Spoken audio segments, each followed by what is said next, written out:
How you doing, party paisans? It's been brought to my attention over on the Superpod Discord that it hasn't been 100% clear where Steve, East Coast host of Fine Time, comes from. So, to make it real fucking simple for everyone, I'll be real sure to talk more exaggerated like from now on. Furthermore, this September will be the first Fine Time video podcast. It will only show my hands flailing around in conversation as I've had it up to here with you clowns. You know the ones. I'm Maron. I left the cannoli out in the sun. Don't move. We got some good stuff coming up on Fine Time. Capiche?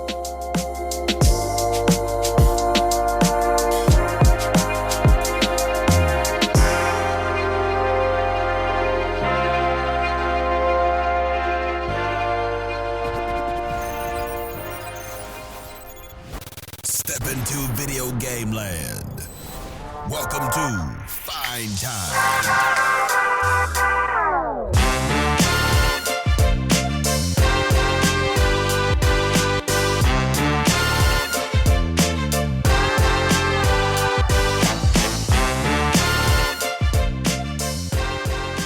Hello, party people. It's your boy Dre. Hello, party paisanos. It's my boy Kevin.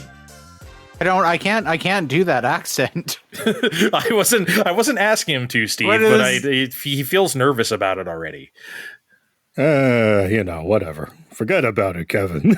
He's got big East Coast shoes to fill. That's okay. I think we'll survive, right? We got video games to talk about. We got things to say about video games. Kevin has bad takes to say. Because I don't have a now playing to talk about. I want to talk about a random. I was thinking about something yesterday and I wanted to ask you guys about it and I forgot. So I'm going to do it now. Okay. When I was a kid, I had a Pepsi card.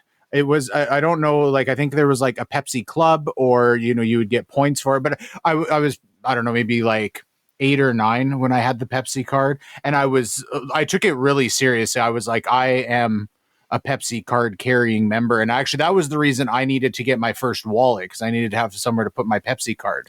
And I was wondering if you guys also have Pepsi cards or if that was just a Canada thing. I do not remember a Pepsi card offhand, Steve, but I do remember Coke had a lot of loyalty programs. I remember. I don't know about a card, though. Coke had a bunch of the loyalty programs over the years. What I'm more remembering from around that time as a kid is Blimpie. They're a sandwich chain. Slightly better than Subway. Who am I kidding? Much better than Subway. They had the classic, hole punch card, get 9. We'll give you the 10th sandwich free. Mm-hmm. Quiznos had that. Yeah, but they were real hot on it at the time. I think they might have been celebrating an anniversary or something around that 8 or 9 age period. A lot of Blimpie's bests around that time. Yeah, the Pepsi card wasn't a punch thing or anything. If I remember right, you would send in a coupon or something to Pepsi and you would get it in the mail. But then, so they had partners. So if you went to KFC and you presented your Pepsi card, they would upsize your medium to a large or something like that. So it was kind of I think it was more for fast food places, or you went to Dairy Queen and then be show your Pepsi card and get a fucking free fry with your combo or whatever. Wow. Okay. I definitely don't remember anything like that. And that makes sense because obviously Pepsi owns KFC, Taco Bell, and Pizza Hut. So I'm sure you could use them there to wherever. Yeah. Okay. That makes sense. No, I definitely don't remember anything like that though. Damn. Nah, that sounds distinctly Canadian in this case. Well, I mean, that sucks because I would have oh my God, if I had a Pepsi card at that age, holy shit. Yeah, I think I was we were going to family functions and I would tell my cousins, I'm do you know I have a motherfucking Pepsi card? Do you know who you're talking to? I have a Pepsi card, bitch. All the hot parties Kevin was going to after this shitty birthday party he was at. Have you ever gotten laid because you had the Pepsi card? I think I lost the Pepsi card long before it was sex time.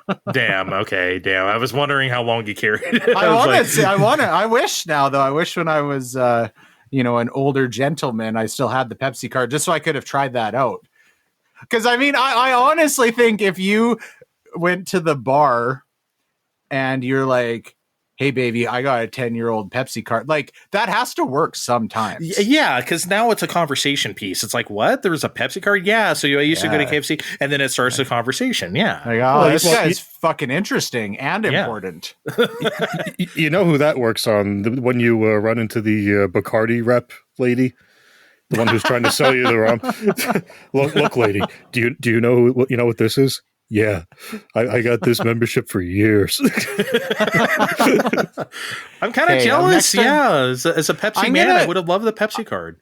There's definitely a chance at my mom's, my like old, it was like a neon, green and pink and orange wallet with like the Velcro. And maybe it's still kicking around and it has the Pepsi card. I'll keep an eye out, and if I'll keep you guys posted if I find my Pepsi card. Well, surely she remembers the Pepsi card, because I'm sure you wouldn't. I'm sure she probably. I'm gonna try that on my wife next time I'm feeling frisky. I won't even say anything. I'll just like walk into the living room when the kids are sleeping and put the Pepsi card on the coffee table and slide it across to her and see if she is like, oh, we are gonna fuck.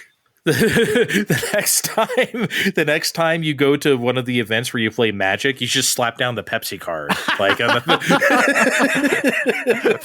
game ender, bitch.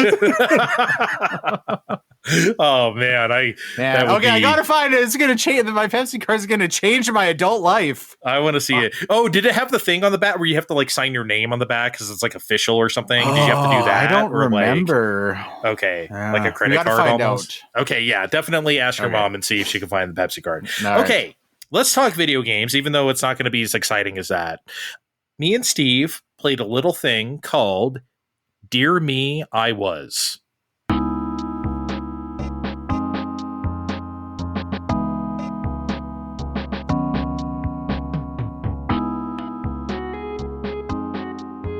Yes, you heard me properly. I said, Dear Me, I Was. That is the name of a video game, Steve.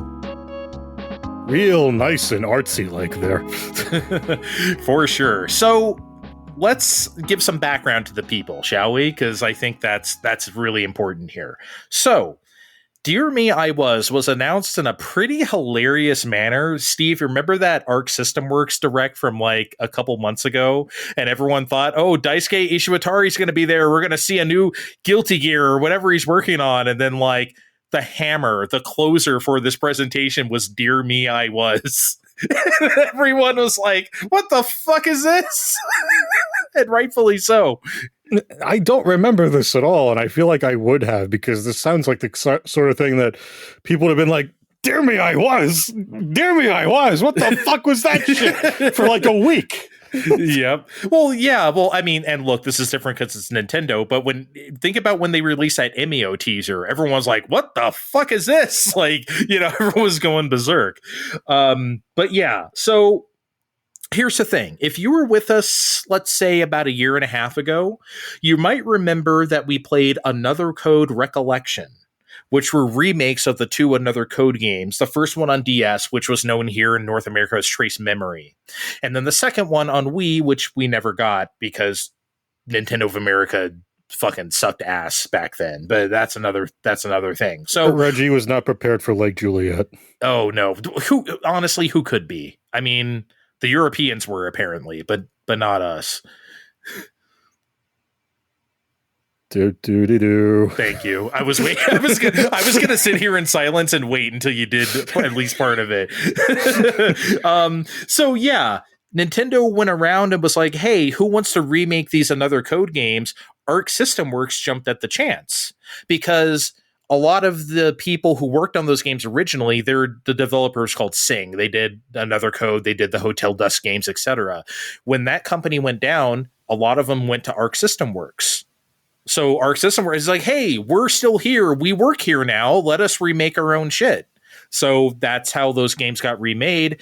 And now we are doing a new game in that style of sorts, right? The sort of sketchy art book style. That's what Dear Me, I Was is. That's a sentence. Jesus Christ. What happened? I don't even know if I said that right, but whatever. Now the people who work at Arc System Works are making a new game in that style, and here we are. So it came out last week for the hot price point of $7.99, Steve. And I was like, that's super cheap. Is this game like really small or something? Like, what's going on here? And the answer is yes. You can beat Dear Me I Was in about an hour or less. Okay, that's cool. They're getting their feet wet again with like a very small kind of project. And we wanted to talk about it. We both played it yesterday, Steve. I brought it up to you. It's like, hey, this came out and it's really cheap. Do you want to just give it a go? Yeah, I bought it already because it just showed up on the shop last week. I thought it was weird that they didn't bring it up in the partner presentation, but that's another conversation. Yeah. We may or may not graze that later, but like, yeah, $8. Yeah, I'll go play that for $8. And we played it. You want to tell everyone the premise, the story premise of Dear Me I Was? It's a light interactive experience where you follow a artistically inclined woman through her life. From childhood to, her entire life. I mean, it's very light and interactive, and you really can't say that much because it's only an hour long, and you ruin it for everybody. But yeah, that's kind of the problem here. It's a light interactive thing that you can't really talk about the plot of. Much like MEO, we just can't really say anything without spoiling. So we can talk around it, obviously, but I've played a handful of games like this before. Florence immediately comes to mind. I'm sorry, Andre. Don't yell at me, please. That's the best comparison I have for things that are roughly an hour and do a small story with minimal interaction. Don't yell at me. Oh my God. Don't worry. I'll beat you off the air later. Don't worry. I'm not going to abuse you in front of everybody. Number two, I didn't know that game was actually like that, Florence. I heard of it, but I didn't know that's the type of thing it was. It's obviously telling a different story, but the structure is very similar. You follow along the story, you interact when they tell you to, and we're done. Neat. Yeah, I think that's the thing that's like, because I mentioned Another Code and Hotel Dusk a bit ago, this is not like those. This is not a point-and-click adventure. This is not a visual novel in that sense, because there's no dialogue. Which also means there's no like dialogue trees. No one's talking to you, whether voice acting or text.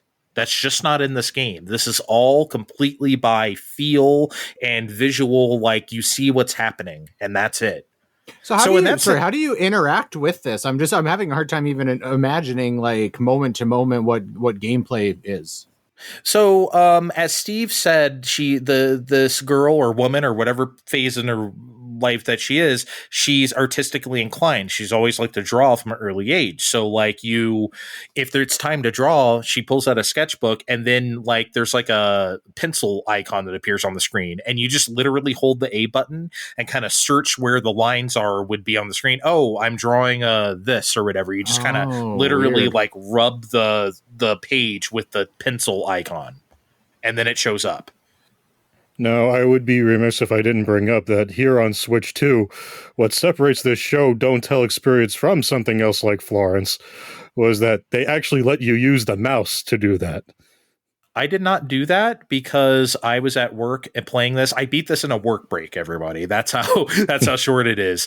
And I just used the Joy-Cons, holding them as usual, because the Surface I was playing on wasn't good for mouse, so I didn't try it that way.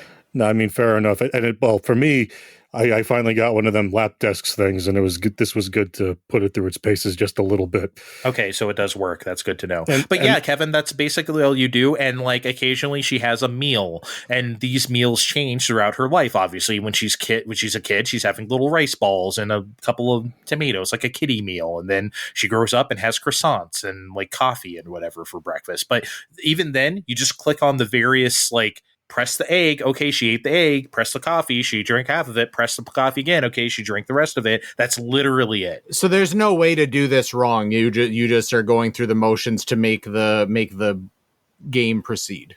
Yes, that's literally it. It's completely. That's why I don't even want to call it a point and click because, like, yes, at the very base level you do, but there's no puzzles. There's no nothing. You're literally just kind of watching this thing, and I think that's good because, like. As you can imagine, that like if this were like a fully animated thing, because like the sketchy like animation, which is gorgeous, by the way, I'll get to that in a sec, it's very much like another code or a Hotel Dusk, where you're just seeing these key frames play out. You're not seeing this fully animated thing like a cartoon or something, or like an anime. And I feel like if it were actually like that, Steve, it would feel too passive. You know what I mean? Because it looks like video game animation and visual novel animation, it works. Versus like if it were actual like 24 frames a second like animated real thing, I don't think it would work. I had something witty here, but no, it's gone. I don't know what you'd have if you have a movie. And then Kevin would be upset, like, I need video games in my video games. I mean, I can't help but like still think that. I just this doesn't. I don't know. Oh, no, this is not like appeal to this. Thing. We didn't invite you for a reason, Kevin. Yeah, I was going to say, there's a reason why I asked him. I didn't even ask you about this at all. Like, I know you're not into this type of shit. You were not invited to our tea party. That's okay. Does she drink tea in the game? I don't think she does. There was a lot of coffee. Yeah, she was a coffee drinker. Yeah. The animation in Dear Me I Was is insane. I couldn't even believe what I was looking at sometimes. It was so crazy good. It's the same rotoscope effect that you've been using in another code in Hotel Dusk, but it's to the nines because we're on Switch 2. And did this come out on PC? Well, it's on real technology because as opposed to the DS. And, as an $8 tech demo, really, I'm impressed. I really also hope this means we got a bespoke Switch 2 version of the Hotel Dusk Last Window pack coming, soon. Because much like another code, we never got the second Hotel Dusk here because Nintendo of America.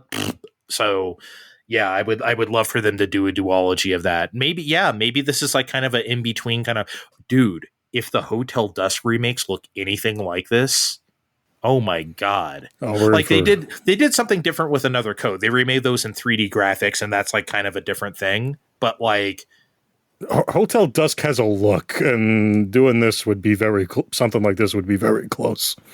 So yeah, I mean, I thought it was interesting, and I don't know, maybe there's some sort of deeper like meaning to it, or maybe not. I thought it was interesting when the characters are drawn in black and white versus color. Did you notice that while playing? I think that's just seemed to be in relation to where they were in her life, like whether they were relevant to her at that time or not, like figures of her past or. Oh, because the first time I noticed it was when she met, well, obviously there's no character names in this, so we don't even know anyone's name, but like when she met the girl at college, she puts her hand on her back, like because she's like sleeping or something, and she puts her hand, and then she becomes color because then she becomes relevant to her, I guess. Mm-hmm. So yeah, maybe that's it. I don't know. Yeah, obviously we're not going to say anything about the story here because we can't, because it's so short and anything you would say would be a spoiler. All I'm going to say, Steve, is holy shit, what an ending. Wow. That was a choice they made. Did you expect, I mean, how can you expect anything like that? It's a silly question to ask you, but. Nope. I mean, I don't know what I could say without ruining it, but nope. It's one of the most unexpected things I've seen in a very long time for an ending to a game of this style. That's all I can say. I don't want to say anything else. But yeah, I think that's about all I can say. It's pretty, it's very artistic, it's very short.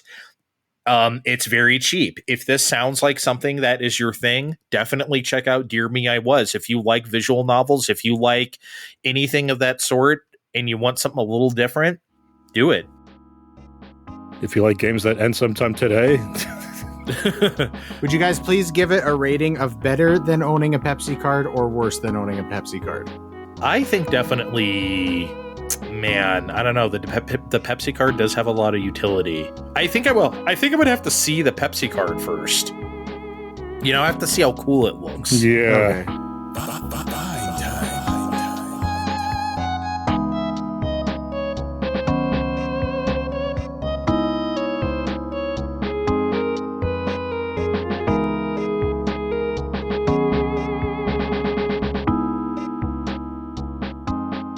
So, it's no surprise, guys. I'm still playing Switch 2 games, but I'm going to take, just a little break from dedicating a whole segment to a Switch 2 game because it is long past time I talk about a fishing game on here. Finally. And not just a game with fishing in it. And I also need to note that this is also the first game I bought on Steam. On purpose.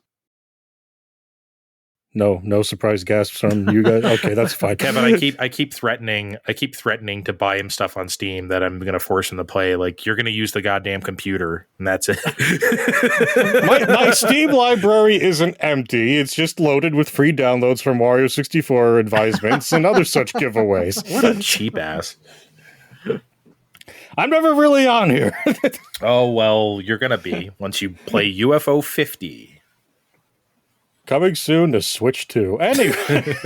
That would be a good thing to see tomorrow. Okay, full disclosure, we're recording this Wednesday night. You're going to hear this on Thursday morning, but we will have not watched the indie direct that's going to happen. So if UFO 50 shows up in that, I mean, we manifested it right now. And yes, I'll double dip. So anyway, what kind of majestic game is this that caused Steve to say, fuck your Switch 2s and your PS5s and your Fairchild Fs and your FM Town Martys and buy such a thing for your computer? Well, frankly, it's all friend of the show Sumo Kirby's fault. They added me personally, not the podcast, me personally, when, during the big ass Steam sale, they were having a sub sale for fishing games in there. And it was headlined by this game, Cast and Chill, where it's a beautifully made pixel fishing game where you just cast and chill. All right, next segment, everybody. That's it. Okay, good night, everybody.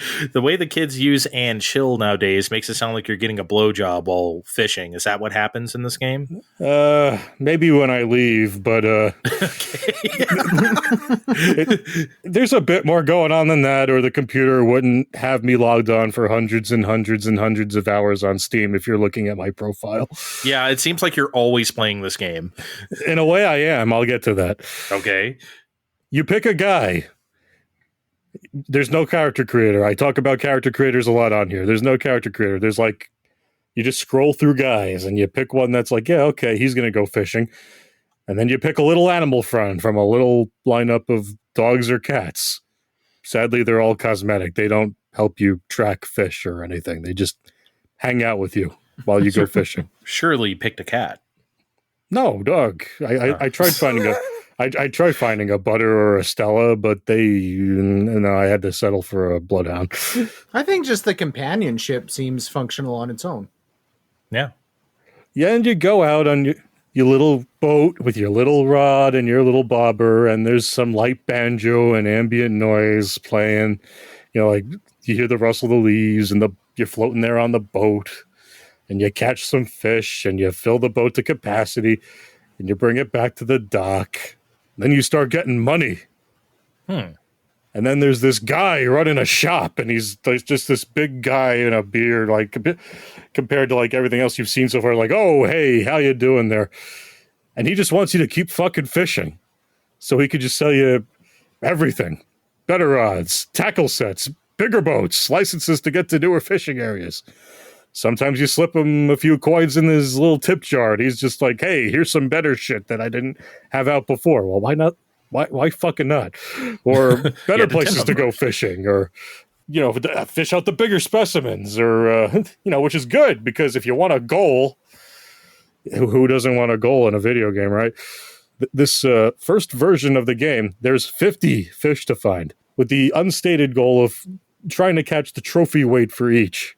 As easy as this game is to play, you can do everything with the mouse. There's an needlessly complicated controller option, but you can do everything with the mouse. You can point to different parts of the screens for the menu, scroll through everything, and cast and chill and reel and whatever with the mouse. You don't need to ever pick up a controller.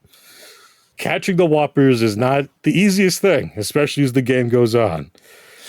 Well, can I ask at this point, what is the is there any like fishing mechanic here? Is it something simple like an Animal Crossing? Is it something complicated like a Sega Marine fishing? Like, what do you do to actually like fish them up? Do you just sit there and cast and then it happens? You use your, I'm going to call it the fishy decks for reference's sake. And they start filling in when you go into a place. And that tells you, okay, that lives here. And that's going to respond to this tackle. And then if you set that shit up, you can go in and you can actually see into the water with your, I don't know, your fisherman powers. I don't know. What would you compare that to? I guess that's sort of like Sega Marine fishing in a way. Sort of. Kind of. If you do it just right, yes, you can catch onto the line, and then there's that whole, give and take where you try and reel it in with your guy. When you notice it's struggling a bit, you let go, wait for it to stop, and then you just keep doing it until you fish the guy in. That does sound like Sega bass fishing or marine fishing a bit. So you can like line break or something if you push it too far, or like you'd not to well. Yes, the fish can get away, but you never have to replace your equipment. It's not predatory like in the arcade. There's no time limit like those games or anything like that. I've spent 15 minutes trying to get this one trophy weight ass trout the other week. Oh boy, fucker was mammoth. I don't think I've ever seen a large trout that big. Rather, that sounds a little stressful for a game called Cast and Chill. Well, you don't have to do that. You can just let the game run on idle mode. And that's the reason I've logged on such an obscene time on this game, because one of the other game's selling points, the idle mode, you can just leave your boat in the middle of the water for some time, and then your guy will start going fishing for you. You think this might trivialize the experience a bit, but no, you still need to refer to your fishy decks on what rods and tackles to use, and the money you get from the idle mode is significantly less from doing it yourself. And while it's going to catch fish fairly consistently, it's not really going to know how to go after trophy hunts. There is plenty of game here for even the idle people to do, so you can trust me on that. I have been playing this game as much as I haven't been playing this game. So it sounds like a good feedback loop, right? You catch fish, get money, upgrade stuff, catch better fish, catch more fish, catch fish in this location using this or whatever. It seems like a decent job. Yeah. So you might be asking now, is the game for anyone besides Steve? I mean, possibly. I've had more than one peek at their About site that they link to in the menu, and they're saying it's coming to consoles and mobile this fall. And while, you know me, I might have held out for that before, there's something neat about having this nice Samsung monitor I got for cheap when I got this computer, and display my nice pixelized fishing trip on one screen while I do other things on my actual computer. Like play something much shittier on the actual computer. Does it start with Bubsy and end with 3D? For our next show, I mean, I haven't lost all my fine time dollars yet, but one of our SuperPod book clubbers has lost his fucking mind, and this is why you don't let people pick shit. I'm sorry. That's why I don't let y'all pick stuff. What could possibly go wrong?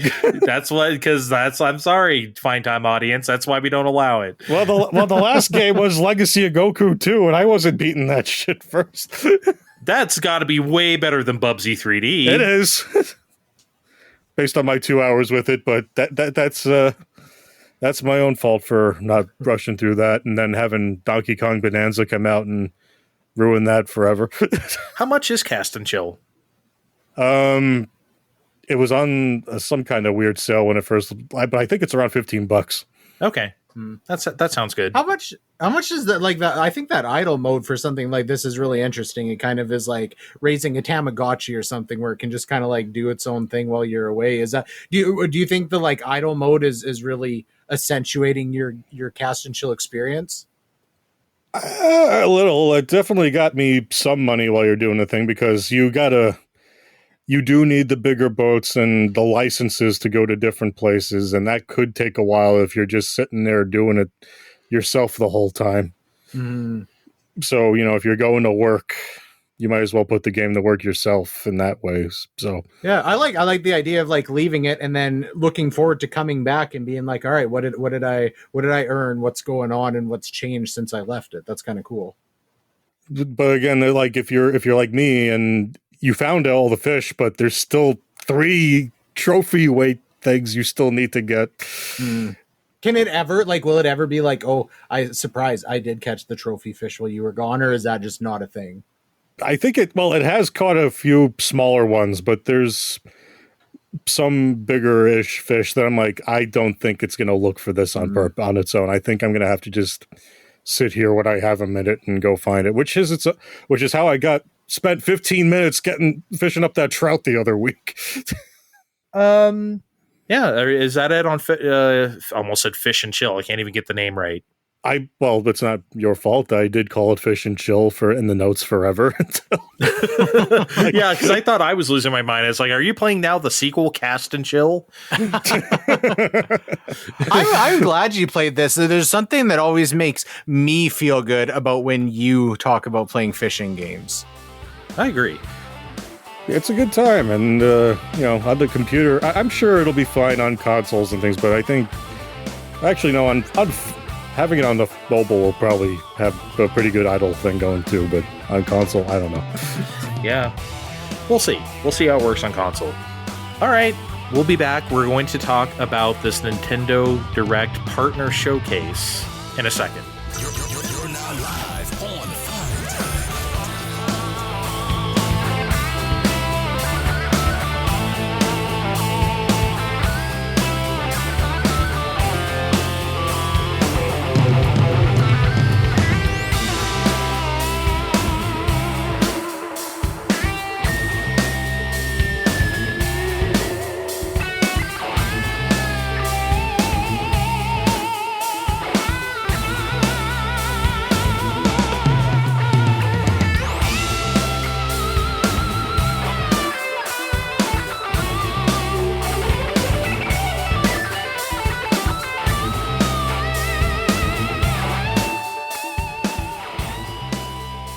All right, we're back, and we've had some alarming news that happened during the break. And Kevin, you're going to have to tell the people what happened. All right, well, we were talking about the Pepsi card further during the break, and I was like, I got to find a picture of the fucking Pepsi card, and I couldn't find it. I'm not entirely discounting that there was a Pepsi card, but I might have had the what's the thing where people think like Berenstein Bears, but it's Berenstain. What is that called? Mandela effect.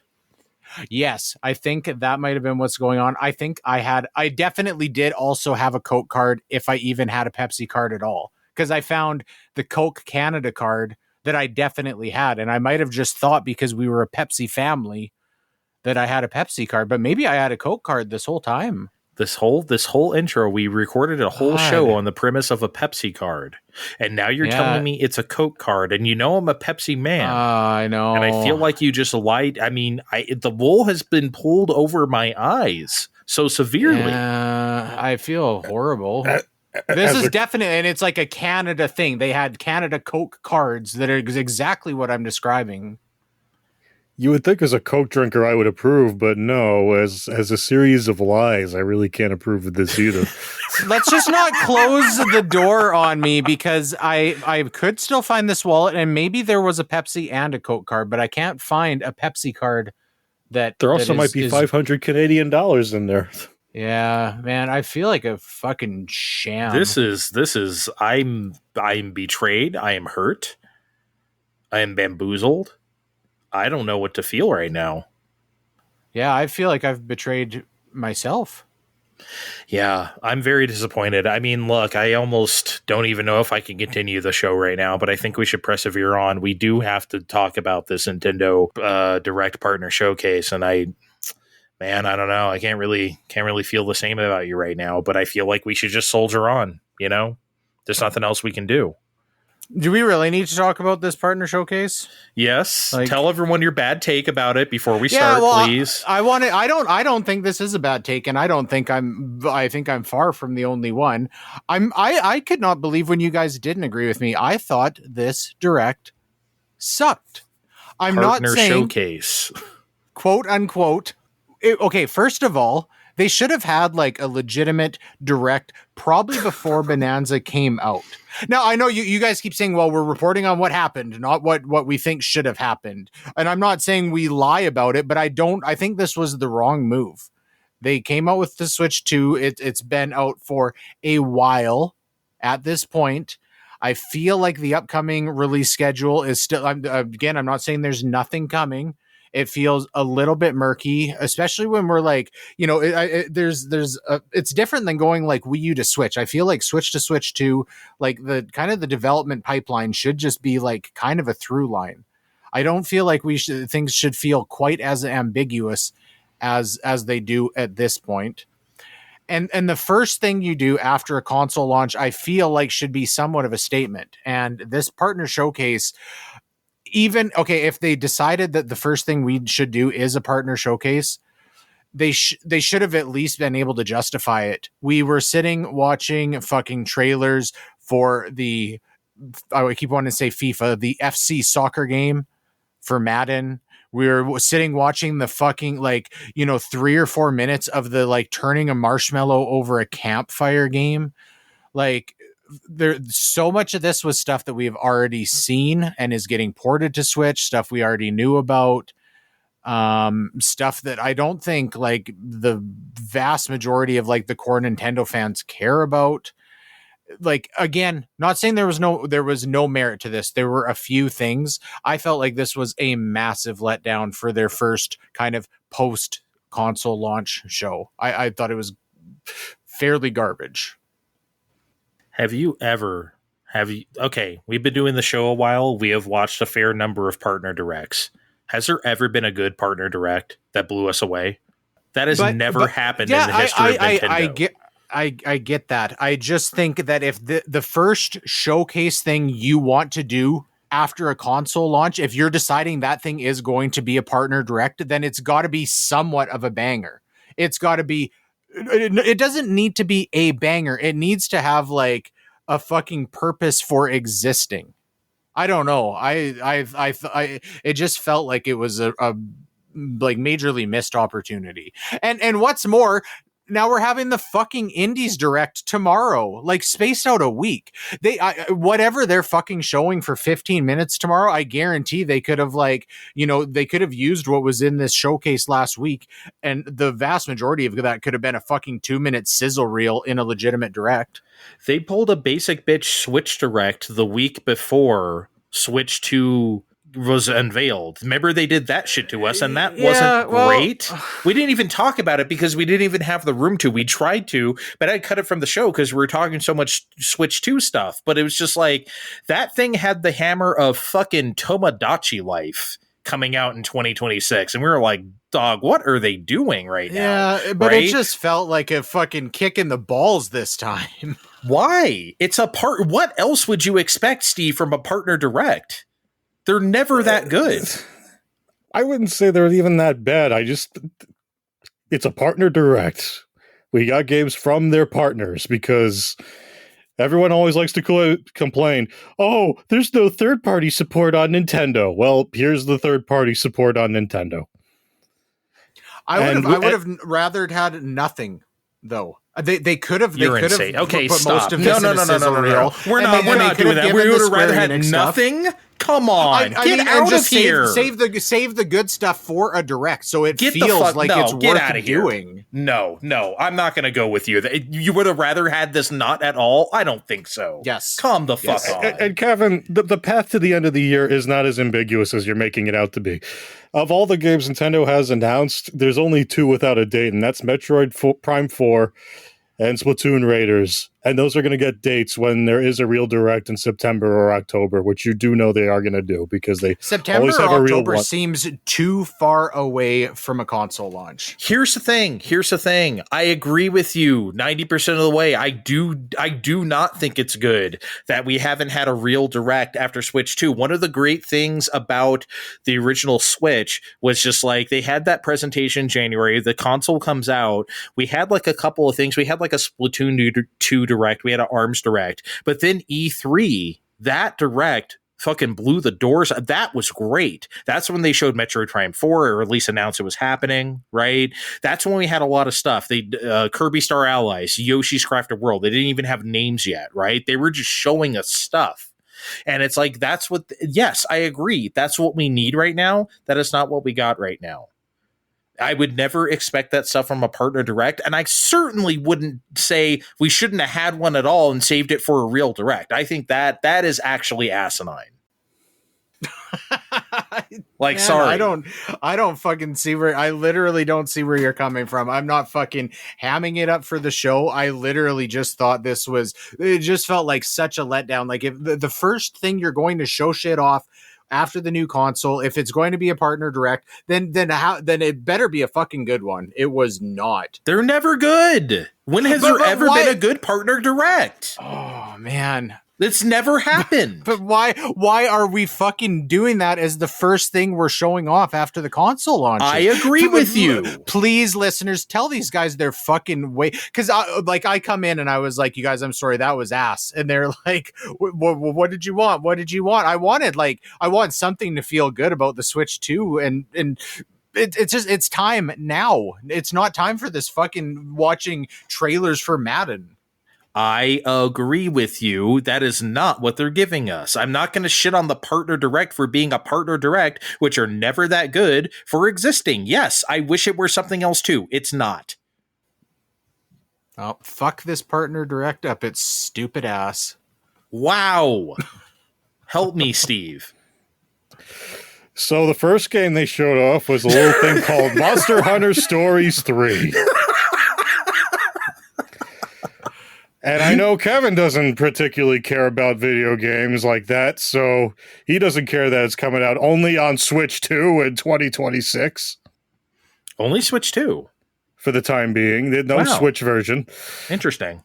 Well, no, I knew that wasn't happening, but I thought, I don't know, they've been showing up on PC lately. So. Oh, maybe it is, but when Nintendo shows it off, they only show the Nintendo trailers. It's of course. It's not like when Xbox does it and they show it for everything. They have to now. Yeah.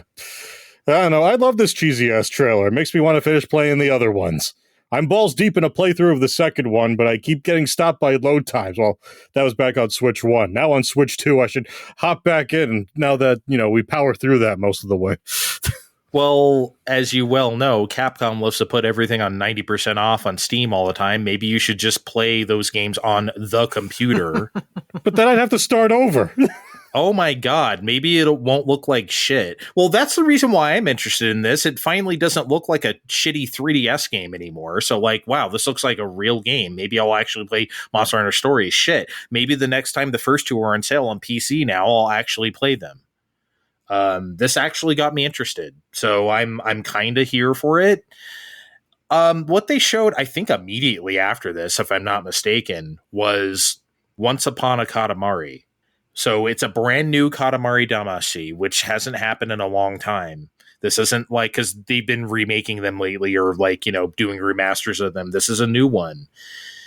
My problem is, two things. It's insane that this is not a Switch 2 game. This is a Switch 1 game, and that's insane. I'm never getting it on this system then, if that's the case.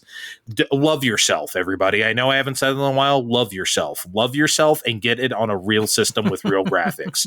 Number two, it's hard for me to be excited about Once Upon a Katamari because I feel like pretty much every Katamari game past the first two kind of suck. I think they really missed the point. I've tried the one on 360. Oof, that's bad. I tried the one on Vita. That seems to be a further offshoot of that. If this new Katamari game can really bring that feel back and that gameplay that I like back and not like the later ones, I'll be with it. But I'm looking at this very cautiously right now, and I'm definitely not getting it on Switch. Are not giving Beautiful Katamari enough credit. It wasn't as good as the first two, but it was not that bad. I feel like this one looks pretty polished and full featured based on the footage that they showed off. Yeah, I think so. Yeah, the footage actually did, Kevin, give me hope. I'm ooh, this actually might look like something I'll play, Steve. Here's where I got to level with everybody. The only one I've played all the way through is the remake of the first one, Reroll. That's good. I loved it, but I haven't played any of the other ones all the way through. And see, this same place where I got bummed out. How do we not have a Switch 2 version of this? And Namco's been making the Switch 2 versions of things. We'll get to that in a bit, but it's like, what are you doing? Yeah, even that footage was pretty fucking rough. Oh, it was rough. It was rough. I did not like the way that looked. I'm getting that on. That's a Steam Deck game for me or something. Sorry, I ain't doing it. Or PS5 even.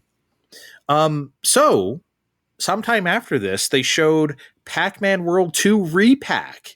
I guess it's coming out in September. I didn't honestly expect this to happen, guys, even though that's the one everyone talks about. That's a North America thing. People care about that game here. This isn't like something worldwide that like people love. It's here because people care way too much about 3D platformers. But, you know, honestly, I had this game on GameCube back in the day. It was fine. I played through it. It was good enough for the, I don't know, 20, 25 bucks I spent on it. I don't think I'm necessarily interested in a remake, though, Steve. I've only played this for a few minutes at Best Buy, however long ago, but honestly, between this and Shadow Labyrinth, I'm just happy to see Pac-Man out doing stuff in 2025. You know, that's not in a maze. Yeah. Miss Pac-Man's trapped at Games' house, but, you know, it's okay. He's living a life all on his own. Is she even in Pac-Man World 2? Is it going to have to be Pac-Mom again? It's probably going to be Pac-Mom again. That's so lame. It is. That's so insane. I'll probably even play this game to see what the fuss is about right after I play the first one. Imagine being the CEO or whatever of Games and like holding Miss Pac-Man hostage from the world. How do you sleep at night? How do you look yourself in the mirror? Seriously, like I know that sounds goofy. It's like you kidnapped Miss Pac-Man. Yeah, man. Somebody get Luigi on the phone. What an asshole. I mean, come on. Like, I don't know. It's fine. It's a totally fine video game, Pac-Man World 2. I don't, like, maybe if it's like $10 or whatever. Like, I got Pac-Man World 1 repack for like $7 on Steam. If this hits the same price, I'll do it. I got mine on sale for however much. This is coming out the gate for $30. They know what they're doing here. They're not walking out saying $60 and then gonna cry 2 months later and say no one bought it. They know what they know what they're doing here. I hope they do. Unlike Sega with Persona 3 Reload, charging full price for this when the PS5 version's been out for a year, barely, and dipping out of $20 price ranges all the time. What's that about? I have a little bit about this later, but yeah, that's not great. I will talk about this later, though. Fine, we'll talk about it later. Egregious. Yeah, we will both talk about it later. They showed a little more footage of Zelda Age of Imprisonment, aka Hyrule Warriors 3. When they showed this during the Switch 2 presentation, I thought it kind of looked like shit, but I was just like, okay, it's, you know, whatever. It's not out yet. They showed it again, and it still looks like it runs like shit. Please, God, don't let this game come out and run like shit. We're in an age now where, like, I don't know, we're playing Fire Emblem Warriors 2, and, like, Hyrule Warriors, yeah, they uncorked the frame rate for Hyrule Warriors on Switch, but it still never really hit 60. Now we can hit those things no problem on Switch 2. If Age of Imprisonment comes out and it just runs like shit again, that's going to be bad. I cannot take another generation of Nintendo Warriors games that run like shit. Please don't let this happen again. I won't be as dramatic as Andre. I'm just going to say I like the more story centralized spin-off Musos, and I hope I finish my Three Hopes playthrough before this comes out. And you are the reason why they keep getting away with this. Because you're like, I just like Zelda. Here's my $70 for Age of Imprisonment. Even though it runs like shit. Here's 30 million people buying Pokemon Scarlet and Violet, even though it's technically deficient crap. Yeah, it's fine. You okay over there, buddy? No, I'm not. I'm really not. Love yourself, everyone. Love yourself. I promise it's okay. Anyway, Tell us about this game called Chillin' by the Fire. It was very bizarre. It looks like it's literally what it sounds like. You roast some marshmallows and make a s'more, or was there a hot dog I saw? It seemed stupid enough. Seemed, mind you. I did not get this. Stupid enough to try. And there were like uncanny photos. Like, yeah, they're like, take pictures with the camera. Like, and then they're like these heads of people floating around the fire. And it reminded me of a certain camera of Kevin's. The Foo Fighters camera? Yeah, the Foo Fighters camera. but at $15, I'm like, no, we won't be doing that. I feel like you even debating trying this even at cheaper is like, you can't pick on Andre for organizing drawers and say you're down with fucking sitting and spinning a marshmallow on this fire. Yeah, because I can go do it in real life. That was the thing he kept saying to me about a little to the left, right? I can go organize my real drawers. Well, I can go roast a real hot dog, right? You can in the middle of the city. You could just go out and start a fire, and you're not going to get arrested. Because I feel like that's like the one thing that makes this okay. That you can't do anything in real life that you can do in real life in a video game. It's forbidden by Steve forever. Wow, I can honestly say, okay. Given the choice, I would play a little to the left over Chillin' by the Fire. Thank you. Kevin, you're back on. Your shitty opinions from earlier. We are. And it doesn't matter because dear me, I was won out the Impulse Purchase of the Day award. So I'm really not picking up this game ever. So ever? Why would I? Oh, I forgot. You can do it in real life. I forgot. Okay, let's talk about... Yeah, and I could smoke some cheese with it, too. Okay, great. I'm so glad. You're so great. Don't ever play a sports game, because you could go play baseball or football in real life. Well, my fat ass can't, but... I mean, you can, but... I mean, you said, I know you didn't say this, but it implied by that tone of voice, that means I could or something. It's like, no, I fucking can't. This is why Andre played a little to the left. He's always he's always wanted this power fantasy of being really good at organizing drawers, and the game just lets him live that out. And there's a cat. Yeah. It's great. Okay. He's literally holding his head in his hands. He is so over us right now. He wants his show to be over. No. Okay, fine. I'm just trying to keep up with the logic. Okay. I'm also trying to keep up with your logic the whole time playing a little to the left, okay? It didn't make any fucking sense now. It doesn't make any sense back then, okay? I'm also trying to remember if we've seen this next game hella before. Because I'm certainly feeling like we've seen this or other games like this where we're a little mouse doing fantasy shit. I feel like we have seen this before. I feel like, wasn't there like a PSVR mouse game? Right? And I'm not just talking about Biomutant. Yeah, either I'm mixing this game up with the PSVR game where you do relatively the same thing. It looks like it. Maybe it's a port. Maybe it's just the era. Hey, maybe we're in an era of mouse games. Like the Rescuers and stuff are all coming to roost, and now we're just having mouse adventures, which honestly, I would be okay with a mouse future, Steve. Yeah, there's something in the water. The cats are all inside helping you sort drawers, so the mouse gets to go on adventures unimpeded. Sure does. What is this next? Okay, I'm going to be totally real. I don't even remember this next game you wrote down. Oh, Kronos the New Dawn. This looks so fucking cool. It's this survival horror adjacent shooter thing. Apparently there's been trailers out for a while now. Apparently you hop back and forth through two very distinct points in time. Like, you're not jumping all over the place. It's just back and forth for like a week or so. Okay. And there's like these monsters and shit, and you can kill people for parts, but they'll haunt you later, causing impediments along the way. Apparently there's been trailers for almost a year now. But what I really want to know is, where the fuck was this at all the other things we've been covering along the year? Where was this at the Game Awards, at Summer Game Fest, and literally anything else? Because well, here's the thing. I literally watched this partner showcase, and I do not remember this game at all. It's got kind of like a Dead Space vibe. Okay. Yeah, I don't know. I'm like drawing a blank. So I'm saying maybe we did see it at like Summer Games Fest or whatever, and I just like I also blanked on it. I don't know. But it feels like something like this should have more notoriety. I don't know. I'm about it. Well, I guess it does now because it's been in a direct. Okay, so they also showed Shinobi Art of Vengeance, the new Shinobi game that since it was shown, almost 2 Game Awards ago, guys, I have been shitting on.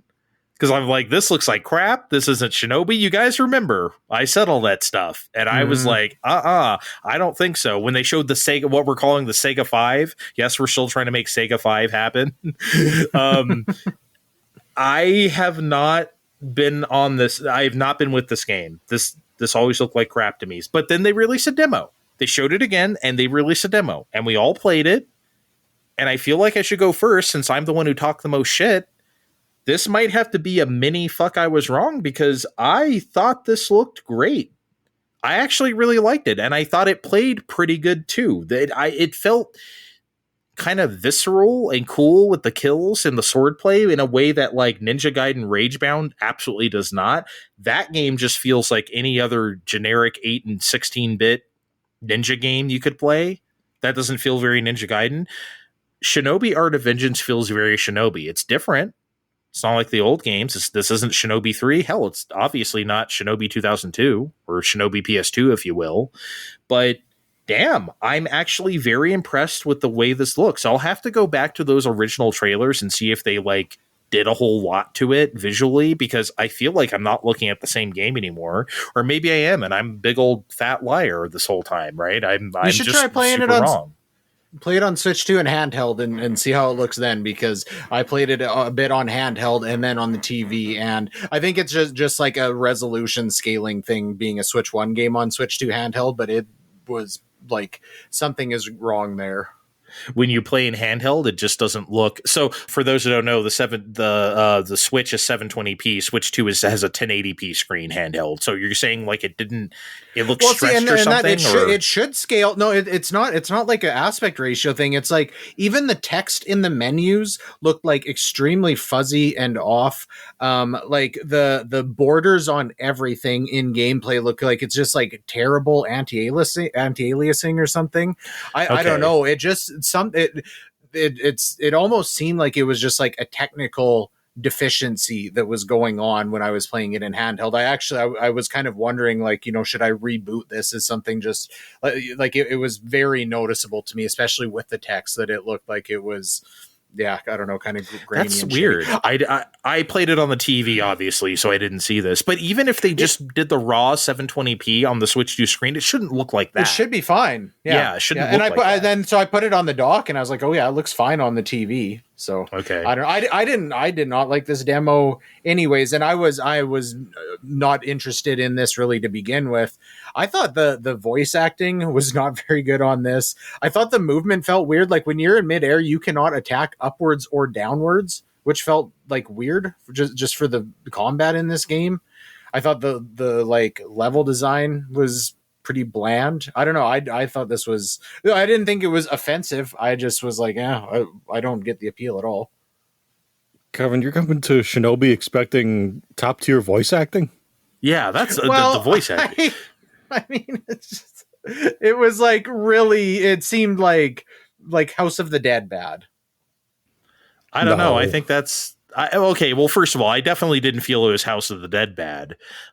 Secondly, even if it was, who cares? Like, I don't know. I don't think that's something I'm going to care about in a game like this, and I never would. So I just, maybe I don't know. I feel like the cheese is kind of the point, Kevin. Yeah. When you're making Shinobi in 2025. Oh, I should send you some. I guess neither of you have played this game. I should send you guys some of the Shinobi PS2 cutscenes. That voice acting is something else. 2002, baby. It's not horrendous. It's just very cheesy. It's like Mortal Kombat type of shit. But yeah, what's wrong with you? I don't know why you wouldn't like this game. I honestly thought it was fine. I also was having my expectations more in check than Andre was, even back then when he was all, I don't know, guys, this isn't Shinobi. I'm like, what do you expect Shinobi to be, Andre? But I wasn't going to go into all that 2 years ago.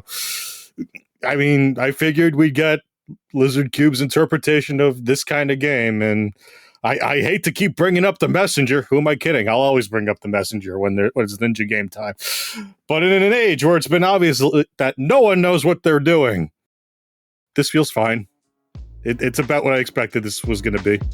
Did you guys try Ninja Gaiden Ragebound? I didn't get to yet. Yeah, I didn't think that was very... I mean, it's not bad. I just didn't think that was... I kind of feel about that game as Kevin feels about this. I was just like, this is not hidden for me at all.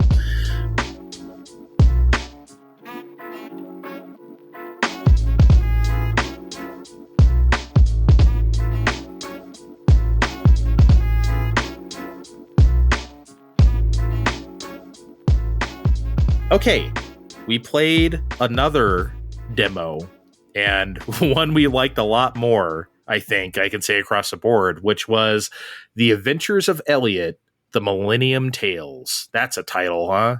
You don't see too many of those anymore. Wait, hang on. Elliot, the Smiling Man. Is that anything? MEO2, Elliot, the Smiling Man. Elliot is kind of a weird name for this, isn't it? It just seems like I don't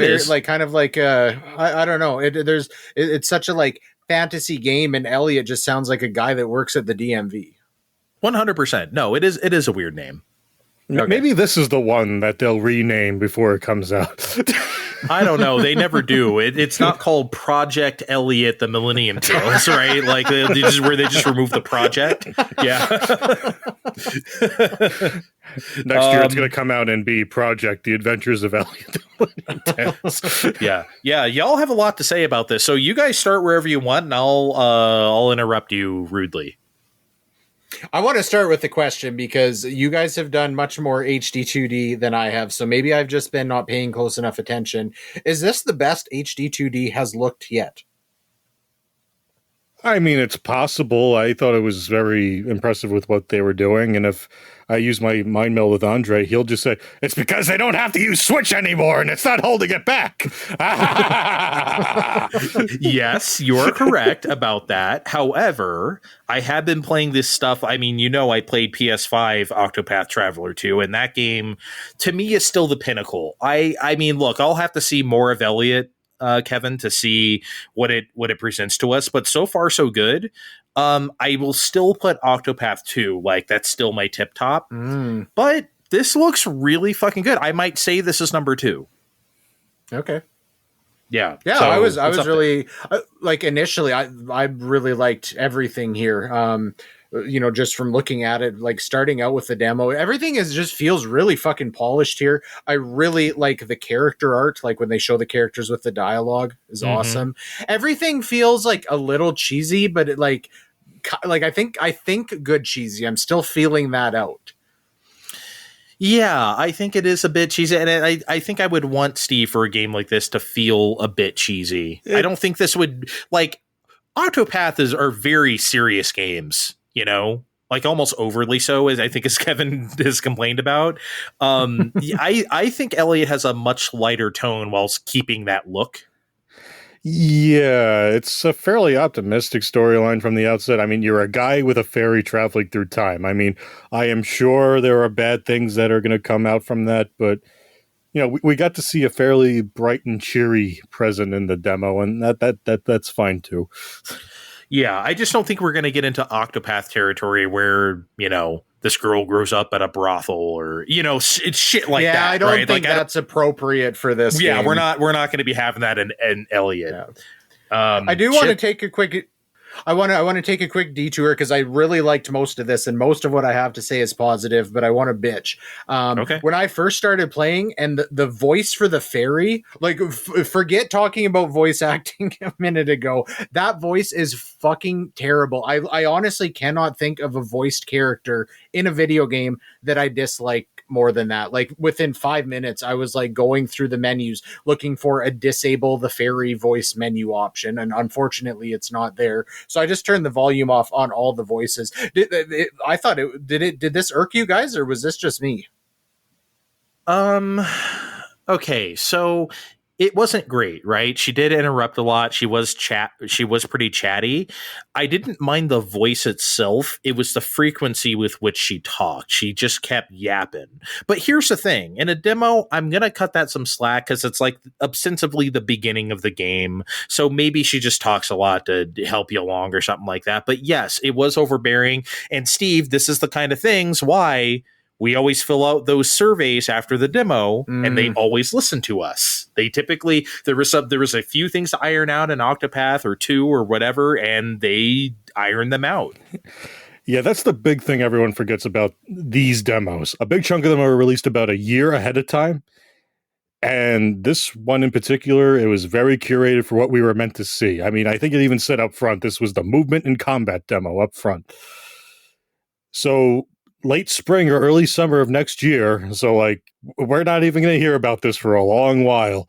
We'll probably get that 2 to 3 hour demo that lets us carry progress over the main game. And it's going to look a lot different than this. Yeah. That said, Kevin, maybe it's because I feel alone at my job all the time. Or more likely, I feel like they're going to add a slider after that survey comes out and we say, man, that fairy talked a lot. But Faye the Fairy really didn't bother me that much. I thought she was endearing in her own way. I thought it was neat that she's actually helpful and does things other than, talk at you to death. I just hope they have more interesting things for her to do along, and that they just didn't have her peak with dash and warp.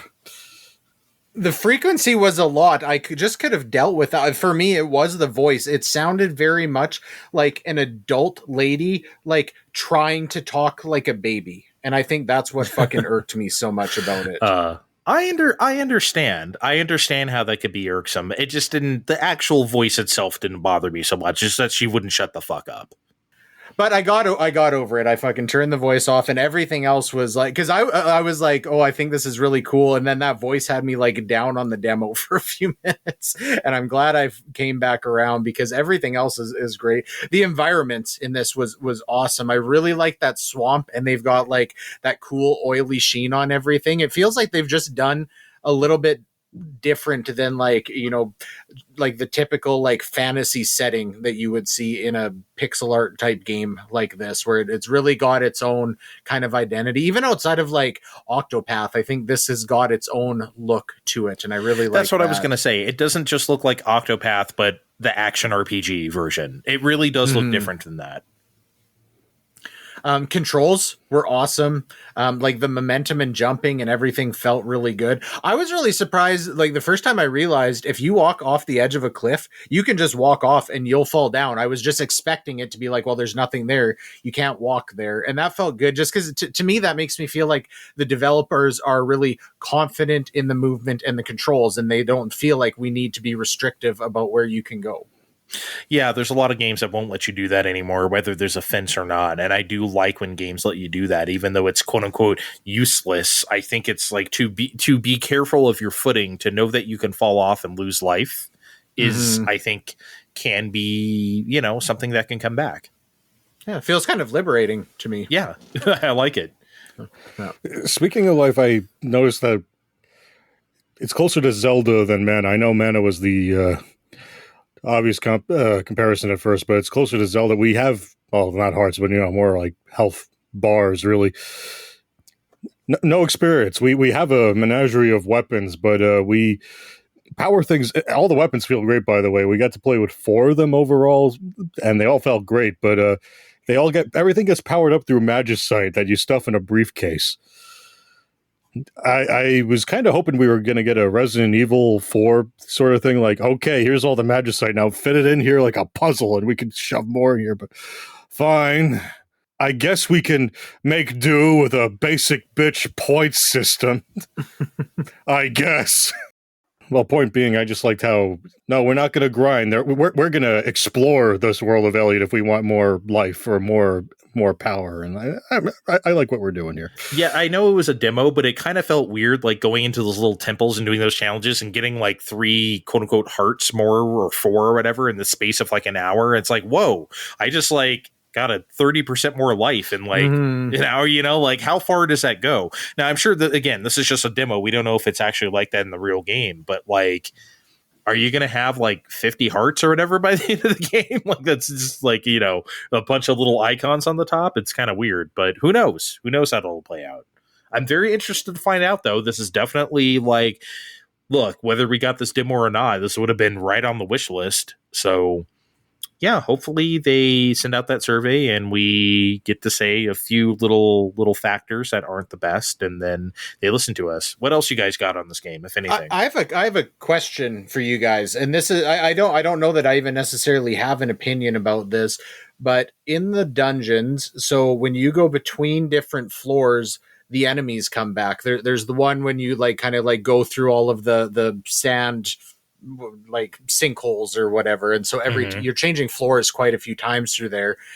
Do you guys think the enemies should come back in a dungeon like that? Like, definitely in the overworld they should when you leave and come back, because otherwise it's just going to feel bland and empty real quickly. I couldn't make up my mind, because part of me thought, I'm going between these floors so much, I wish they would just stay gone, because it feels like a nuisance. But does that just leave it to open and empty in the dungeon too? It's tough, right? It's always a tough call. I don't know.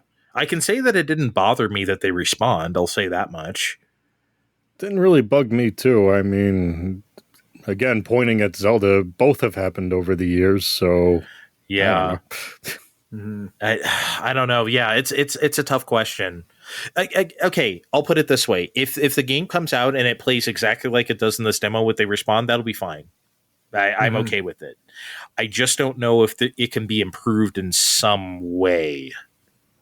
Yeah, it just kind of made me wonder more, I guess, if there was a larger dungeon where that like going between the floors frequently, trying to like get to different areas, up the floor here, down the floor here, up the floor here, if at a certain point that's going to feel just like too, like just like everything's getting in the way when I'm just trying to like figure out the puzzle more than I'm trying to like just fight the same guys over and over. But again, it's not a criticism. I was wondering aloud what the right way to handle that is. I don't know. Yeah, it's tough. It's tough to say without playing the whole thing. But yeah, I think I definitely didn't mind. I didn't even give it any thought in this demo period. Okay, well, yeah, that was Elliot. We all enjoyed that. Well, here's the thing. If you guys remember in our chat, before the direct happened, I said I saw a rumor about something, but I don't want to say it in case it's not true because I don't want to jinx it. That rumor turned out to be true. Octopath Traveler 0 ended this Nintendo Direct Partner Showcase. Now, here's the thing. When they showed Elliot, I was like, oh, they were mistaken. They were thinking of this game. It couldn't be an actual Octopath Traveler. Sure enough, it is. We got both. We got two HD 2Ds back to back. I mean, my God. Steve, though, you did a little research about this game, because obviously they showed the trailer. It didn't look like it. This definitely isn't Octopath Traveler 3, obviously, by the name. This isn't like the same thing as before. So what exactly is it? It did. Okay, well, I can't take credit for research because somebody at Square popped right out and said, well, not exactly this, but to paraphrase, they're building this on top of the mobile game Octopath Traveler Champions of the Continent. But it's a full game. There's no gotcha. There's a more cohesive story that's more put together. This is a full-ass video game. Okay, because, like, here's the thing. When I saw them, obviously, you named the character. I'm like, oh, that's new. We have a creative character. And then I saw them placing the house somewhere in, like, a plot. I was like, oh, town building. Okay, this is way different already. We're not going to be logging in for the Final Fantasy IV event. Which is currently ongoing. Full disclosure, I just got a new phone and Google Play decided to tell me about it when logging into that just earlier today. Yeah, I don't know anything about Champions of the Continent that this is based off of, but if they can turn those assets into like a real ass game, I'm okay with it. I mean, I've never played the mobile game, obviously, but I obviously don't really have much interest in that style of game, even if it's Octopath. We all know I'm balls deep in Fire Emblem Heroes, and that's all the gotcha I can really have patience for. So, I tried to play Dragalia Lost until it like wanted me to play way too fucking much to get anything done. I was just like, okay, I Well, guess I'm not playing this anymore. Yeah, that was my story too, and I even said how it ended however long ago. Oh my god, how that fucking ended. I know. It's unbelievable. But yeah, like I mean, look, I'll obviously play this. I'm interested in if it's a quote unquote real game with a real structure. I'm here for it. Remember, this is also interesting because remember at the end of our Octopath Traveler 2 post-game show in 2 parts. Thank you if you've been with us long enough to hear that. But I asked you a question at the end, if you remember. And that question was, they can't just do this again, right? They can't just roll out, here's 8 more characters, here's 8 more whatever, here's 8 more stories, here's like, I mean, maybe you can, but I don't think you can. I feel like if they tried this a third time, it might be a little oof. I mean, I was surprised they tried it a second time and it worked out, right? I don't think lightning can strike thrice. So doing this with Octopath, doing something way different, is appealing, even though it's based off the mobile game. I just hope they find a way to tell a real story with it, because that really is the heart of Octopath, right? So, and again, that's my problem with mobile RPGs. They tell you the story, these bits and pieces, you know, over time. If the new chapter of whatever is out, what's that Final Fantasy VII one? Ever Crisis, maybe? Ever Crisis, maybe? Yeah. They're telling all this like young Sephiroth back. Yeah, we still don't know Sephiroth, right? Remember that was the tagline?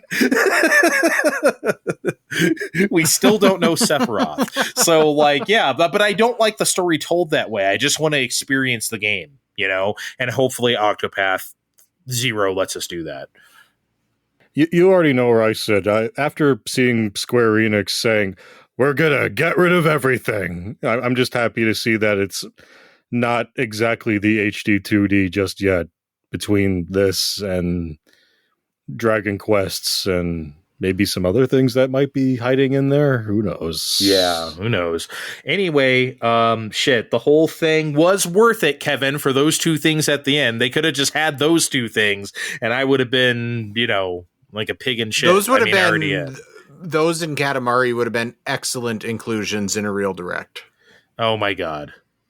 You know why they didn't put these 2 in the real direct? Because the real direct, they got to show off Chrono Trigger HD 2D. Oh, they're never. I don't think they're. Kevin, you can put that in a place your bets. I think that is never happening. Oh yeah, I'll give him like 8-1 odds on that. I'm with you. I don't think there's a chance in hell. No way. Would you take, if I gave you like a year, if I said by end of 2026, 8-1 odds, Chrono Trigger HD 2D, would you buy into that, Steve? I might. Oh man. Can you imagine how this guy's going to act if it actually happens? Oh my god. You're never going to hear the end of it. Look, I wouldn't need the fine time dollars after that. Oh, he would just leave the show and just go play that he would become a Chrono Trigger HD 2D streamer. See, that's how we get. We just got to like tug on his heartstrings a little bit. Yeah. I would still need this show to do the episode on. Oh, he still needs us. Okay, fine. Fucking 20-1 odds. Earthbound 64 is coming out next year. Yes or no? Nope. You give him 1,000 you know, if we were actually doing this, you'd fucking your heart would take you in that direction. You'd be like, oh yeah, I know, I'll drop $500 on that. He'd throw $5 at it. At Earthbound 64, no. 64 courtesy fine time dollars. No. It's driving time with Fine Time.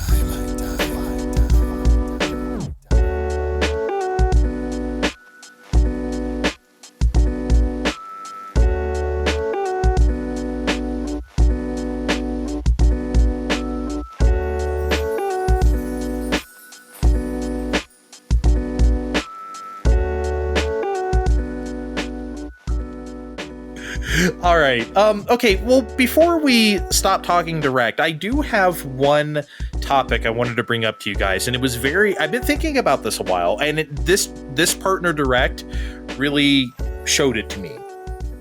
So, when Switch came out, right, in 2017, the original Switch, it was clear that it was a concept that people were buying into. It wasn't just like new Nintendo jitters, like, oh, everyone's buying the new system. It was clear that it's like, oh, people actually really like this thing, this handheld home console combo. That's when all the ports began, right? That's when we started getting like Doom 2016 and Witcher 3 later, and I'm sure there's a million other things, right, that I can't think of. Wolfenstein 2, where people were starting to put stuff on Switch that were previously deemed either like, oh, that's just not, the system can't handle that, but people were making these so-called impossible ports, as people keep calling them, right? And that's cool, right? It's like, oh, we want to see this in a handheld format. People, at this point, were still like buying just Nintendo systems and nothing else. We can get them with this stuff, so it made sense. I think those days are over. And it's due to a couple things, okay? Think about the ports we saw in this Direct. Some of the stuff Kevin complained about, and you too, Steve. Persona 3 Reload, Dragon Ball Sparking Zero, Star Wars Outlaws, right? We don't know the MSRP of any of these games, but judging by the history of the way Switch ports go, you can bet they're going to be top dollar. For sure. Right? We're going to be paying $60, $70, $80 for these games. No doubt. And that sucks. That absolutely sucks. Who's going to buy these?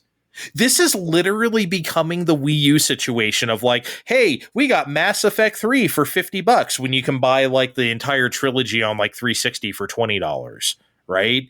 There's not going to be enough strictly Nintendo people to make these ports worth it anymore, as if they ever were in the first place.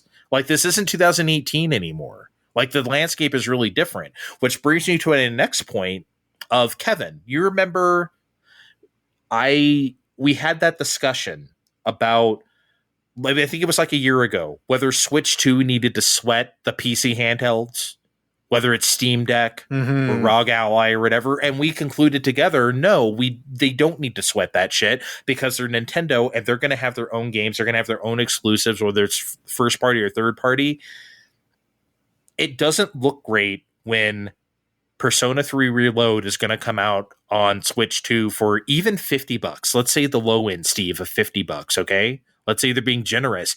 You can still get that on Steam for like $20, right? Or on sale for like $17.99. That's just not a good look, man.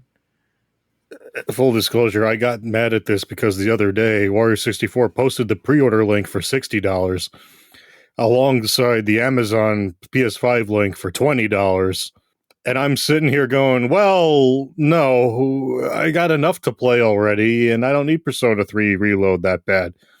And if I did, I'll just get it on PS5. But Steve, the portability, well, if I really did care about it that bad, I did buy a PS Portal on Amazon Day. That's exactly my point. That you can't use that excuse anymore. Oh, it's portable. That's why you had all those ports before. You can't say that anymore. With PS Portal and Steam Deck and ROG Ally and all these other shits. That is one thing, Kevin, I think, that we maybe didn't really talk about too much. That is one thing Nintendo has to sweat. They don't have to sweat these other handhelds. They do have to worry about these late ports not meaning fucking dick. Yeah, well, so much I think before of, you talked about Doom 2016 and The Witcher 3, like it wasn't, I think some of that was like, oh, it's cool to play this on the go. But I think a lot of the appeal to that was the novelty of it, like to see Doom 2016 running on a handheld. Right. And I think as well, not just the availability of on all these PC handhelds, but that novelty is no longer there.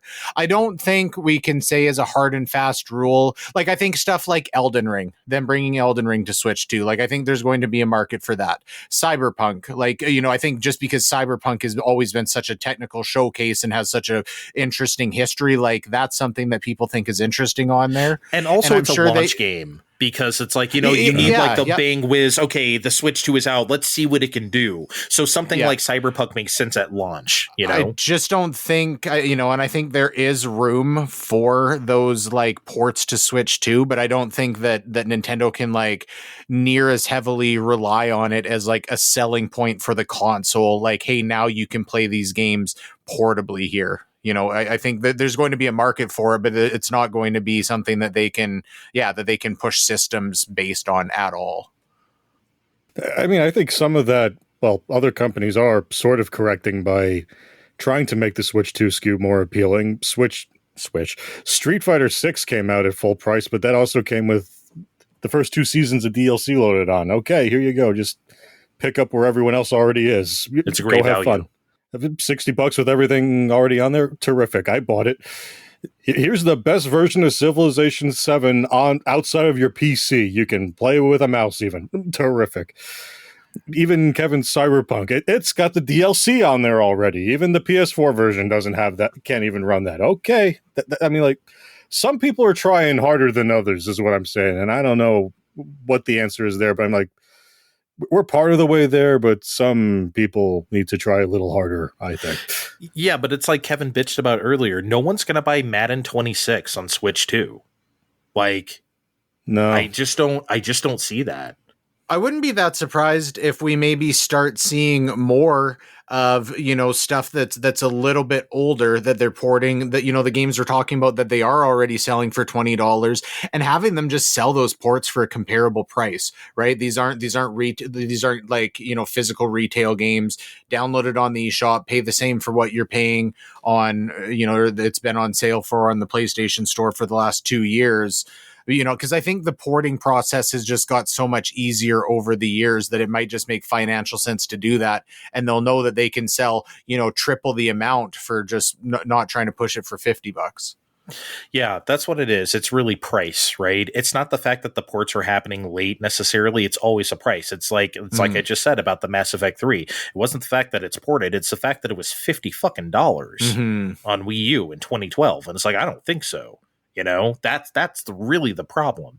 The problem is, and it's like you said, with the porting process getting easier, not foolproof, but easier, where, yeah, maybe those things can come out cheaper, but if Sega's charging $60 for Persona 3 Reload, that sucks, right? So... And that definitely adds that selling point back to being like, okay, the Switch 2 is more powerful than the Steam Deck. Here's an easy way to have it portable, for the same price that you could just buy it on your other console anyways. That's got to increase sales to some degree. And there's a certain amount of people that are going to double dip at that $20 price point just to have it portably because the Switch 2 is there and it's handy. But that's why over the last couple of years, that's why I was so adamant that the Switch, people kept saying the Switch 2 needs to be as powerful as like a PS4. And I'm like, no, it needs to be way better than that. You can't be less than a Steam Deck. You cannot put out your new console and not be more powerful than a Steam Deck. You cannot do that. And this is the reason why.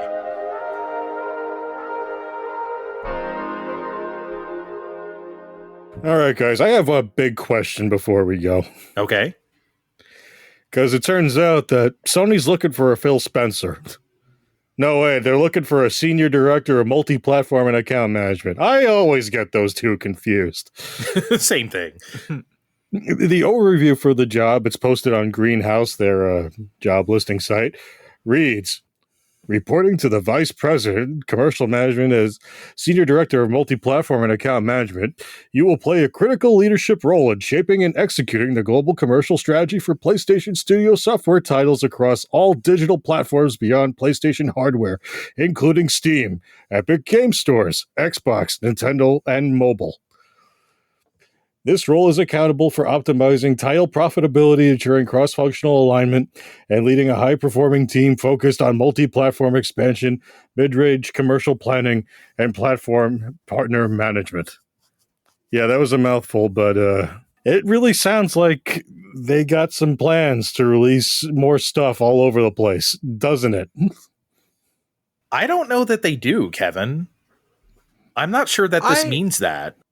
I mean, you know what? I'm not discounting that necessarily. It's surprising. regardless, even if that's the intent, I was very surprised that they would specifically name drop including Xbox and Nintendo in there. Even if that's the intent, I would have just thought they would have left it at, quote, platforms beyond PlayStation hardware and left it at that, to not set that expectation, or like, I don't know. I feel like internally Sony would just assume that they feel like they're cheapening the brand by even putting that in a fucking job listing. It's weird. Because Nintendo would never do that, even if they had plans to do that. But you know what? If we would have had this discussion on the last episode and Xbox posted a job title making reference to something like that, I think we would have said PlayStation and Nintendo would never do that, right? Yes, you're right. So I am surprised to see this. You're correct. But okay, so what was it? A couple months ago now, or maybe even 6 weeks ago, they kind of stealth dropped Helldivers 2 on Xbox. It just kind of happened, or has it happened yet? Did they just announce it? I don't know. I don't know either. Regardless, Helldivers 2 is coming to Xbox, which is a move nobody saw coming, as well as a move because it was very bizarre. It just left everyone wondering why. What's that going to do? Like what sales are you going to get from the Xbox platform? It's already on Steam and PlayStation. Shouldn't that be all you need? There's a reason why they did that, and I don't know what that reason is. But I don't know. Maybe a better example was like they put Lego Horizon on Switch. That was a thing. Mm-hmm. So it's like, okay, they're open to doing some stuff here. Yeah, it's a Lego game, but it's still their IP, so they have to approve that. Though obviously nobody with any sense would play it on Switch, but that's another story. Love yourself. So in other words, but Andre, what if I want to play Potapon on my Switch? That's fine. That'll run just fine. Because because they got Namco doing that on their behalf. Yeah, they sure do.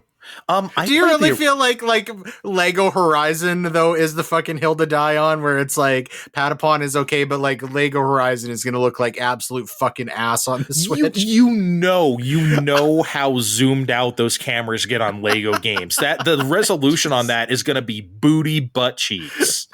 Like, come on, you're not gonna be able to see shit. I think like we can draw the line at a certain point. Like I'm sure there are some kids out there playing Lego Horizon on Switch, and that's okay. Kids are stupid, man. They don't know what's up. Like they'll play anything. I ceded some ground when we talked about the Octopath 2 demo, and I said, you're right. Playing this on PlayStation 5 does make a big enough difference. You said that you should be playing it here, and you should be. I just think we're going a little far with Lego Horizon. I'm just saying. I feel the same about Octopath 2 and Lego Horizon. I feel like you were doing yourself a grand disservice if you do that. But, whatever. Point is, I don't think anything more drastic is going to happen than what we saw already. I think this is just furthering, not even further expanding, just keeping on what we've already been doing. I don't think Horizon 3 is coming to other systems. I don't think that Naughty Dog space game is going to come to Switch 2 or some shit. Like, I just don't see that in the future. I don't know why Sony would do that. I don't know what that benefits them. But, hey, Steve, can I see Marvel Tokon on Switch 2? Sure. Absolutely. Again, the resolution's going to be cut to shit, just like they did for Street Fighter 6, but I think you can make it work, right? Seems almost inevitable at this point. Yeah. From the get-go, they announced for PlayStation 5 and PC, so I can see Switch 2. Could I see, again, other like fringe mid-range stuff on Xbox? I guess, again, I don't know why they would do that, but do I see like the Uncharted collection on Xbox anytime soon? No, I don't know why they would do stuff like that. I just don't think this is the Omnibox future that this listing suggests, I guess. You say that now, but the real Nintendo Direct's going to happen this fall, and it's going to start with the Master Chief collection and end with Stellar Blade, and you're going to like, oh no, the console wars are over, and the wrong people won. Oh Lord, Stellar Blade on Switch 2? Oof. Man. What about like Spider-Man 2 on Xbox?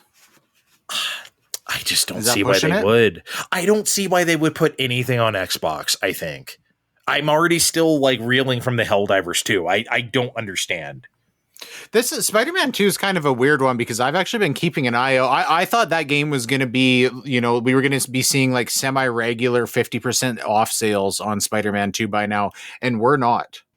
We are not. That game is probably selling really well. There's no reason to like discount it. By the way, whenever you get around to playing the game, let me know. I have a copy of Spider-Man 2. I have just not had the time to play. So if you want to like post game show that sometime, let me know. Or just if it gets on like I would play that if it got on a good sale, just because I really liked Miles Morales. But Andre, roll back just a second. How much is Helldivers 2 right now these days? It was MSRP 40. So I assume it came out on Xbox at 40. I'm sure this is one of those.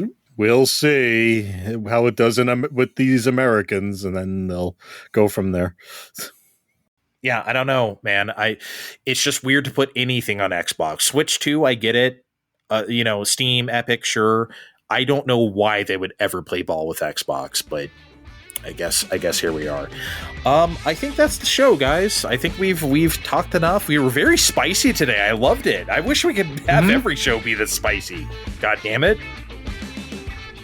Meet the balls. He's becoming New York again, everybody, like he was at the beginning of the show, Kevin. It's a callback. But yeah, okay, let's get out of here. Thanks for joining us, everybody. Check the description of this podcast to our links on social media, and we'll see you next time. Bye. We'll see you next time on Fine Time.